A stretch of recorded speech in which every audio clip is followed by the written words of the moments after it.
There was less pressure on B2B sellers in the past when it came to researching their prospects and buyers because the information was simply not available. Today, a buyer expects you to know quite a lot about them because most companies are publishing content on multiple platforms. It also makes good business sense to show that you invested some effort in learning about a prospect in return for their time. We call it becoming a student of your customer or buyer. You don't want to turn prospect research into analysis paralysis. So a good starting point is to ask yourself first, what would a prospect or buyer expect me to know already about them? That means you have to do the basic research using information that is publicly available. For example, if you're selling to a CTO who writes a regular blog for the company, you could learn a lot about their thinking from that source, and the CTO will expect you to have done that research.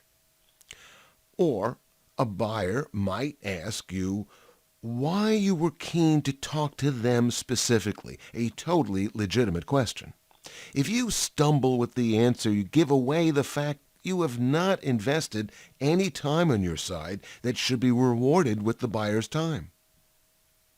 To help you research your prospects in a systematic and effective way, it's useful to look at some high-level issues first and then look at more granular data. The first box on the screen deals with macro information. For example, what's the nature of the industry the prospect operates in? And crucially, who are their customers?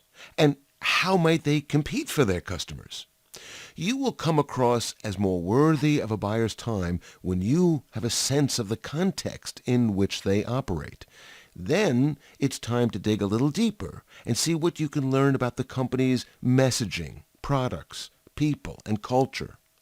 Some information will give you hard fact, while other research will give you a sense of how things might work there. Often, it's your sense of a company that makes you more effective.